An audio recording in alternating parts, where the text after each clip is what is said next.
So you are running for sheriff in Jefferson County. This is not the first time. Tell us about your previous run in 2012 and what brought you to run again for 2016. Well, I was so determined to be sheriff. I'm still determined. Unfortunately, I was a little short at the end results, but that burning desire was still there. It took me about 4 months to make my mind up to seek office in 2016. With the same intentions on making the department better. I think it's an excellent department with great officers, equipment, and I just think I would be a better leader. What needs to change? The morale. Just the department morale. I mean, you can hear that it's good, but I think anyone that really pays attention can see that the morale is very low. Like it's excellent officers who are dedicated, but you know, sometimes employees need a close relationship with their supervisor, their boss in this case. Yeah. Would you call the morale low just for deputies? Is it corrections officers as well? Or is this kind of isolated to maybe just one portion of the department? That's the department. The morale in that department is low. And that's not a secret. That's anything new. It was low in 2012, which was part of the reason why I sought that office. And I imagine it's even lower now because hadn't anything changed. What say you to what you have seen, maybe what you have heard about operations inside the Jefferson County Jail, and how will you go about changing the inner workings of that structure? Well, once again, great officers, great department, but when I ran for office, and that would be basically what I say now, I'm big on accountability, starting with me first. And I think officers should be held accountable, fully accountable for their actions. When I was constable, I used to tell my deputies, I can draw myself an opponent. So what I mean is, I don't need any employee to do anything to violate departmental policy or to that's law breaking to a citizen. I expect that to happen with an officer.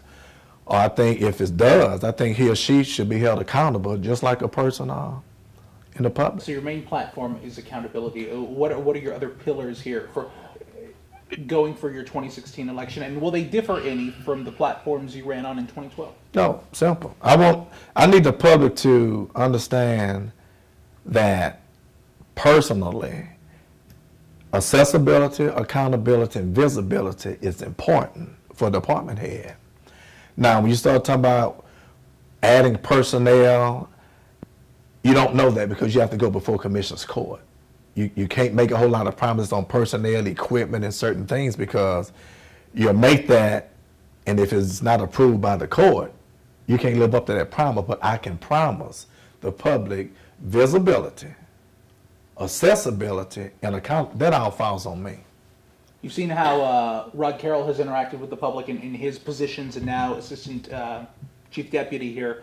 What differs you from him, and perhaps campaign differences? Mitch Woods today called him a great leader, and Mitch certainly is going to campaign for Rod Carroll. What are the differences there? I'm the only person with 16 years of elected official experience. And what people need to understand, your experience is your experience. It doesn't matter if it's small department or large. Once you become an elected official in the same capacity, which is law enforcement, whatever I did on a smaller scale, I would be doing the same thing on a larger scale. It'd just be more personalities, larger department, more equipment, more to manage. But I think when I served as constable for 16 years, I mastered that office. I did budget preparation, I did budget hearing, I did disciplinary settings, I dealt with the public. Well, the only thing I'm missing would be jail, patrol, which I'm a certified corrections officer. I still hold my certified corrections officer's license. The gentleman you just missed, has never worked in corrections. So that puts me ahead right there. Don't get me wrong, I think every candidate would be qualified. It's just I think I'd be the most qualified because of my, successful. How do your employees and your colleagues describe you in Precinct 1? If we ask them, describe Mr. Stevenson for us. Just describe him. What are you known for? What are you known for within the department? Being fair, I'm Chief Deputy Precinct 1. I was actually the constable in Precinct 6. And they would tell you I'm fair, I'm compassionate, I'm serious, I expect something from myself first, and I sure enough expect the employees to commit themselves to the taxpayers, be loyal to me. I think everything else will fall in place. Well, first of all, it's nothing unusual. It's not unusual for a constable to seek the office of sheriff. Once you become a peace officer, to seek the office of constable and officer for sheriff, you're still within your element.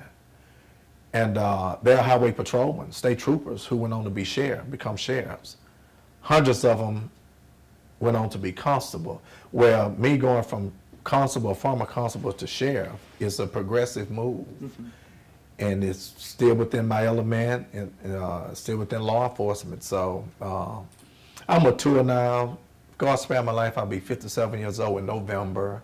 I'm more mature now. I'm more confident in myself than I was, say, 18 to 19 years ago. I had to learn, but once again, I've been with this county, I've been visible. I don't know if you could have had more of a fair or compassionate boss like I was. And size of the department has nothing to do with how well you relate to your employees. Not at all. I was approached about this position probably about 12 years ago. I refused to run because I wasn't eligible to retire. Now, once I became eligible to retire, in my last term, 2008, I told them in 2012, I would seek the office of sheriff. Yeah. Well, yeah, because you always want to think progressive. There's nowhere else for me to go. I think I would serve better as sheriff than I would as JP or county commissioner, because I worked in corrections, so I hold that dear to my heart. And those corrections officers just need some motivation. I think when you appreciate your employees, you motivate them just on that. And that, like I say, that is a wonderful department. And with the right leader, it's going to go to a level like never before. So you don't think they're appreciated right now? If they were appreciated, I don't think the morale would be so low. Lack of appreciation brings low morale. Well, and if you appreciate them, you're stopping shift meetings, things like that. You will know your employees. I think a department head is equivalent to a pastor. To me, I think a pastor should know his members. A department head should know his employees.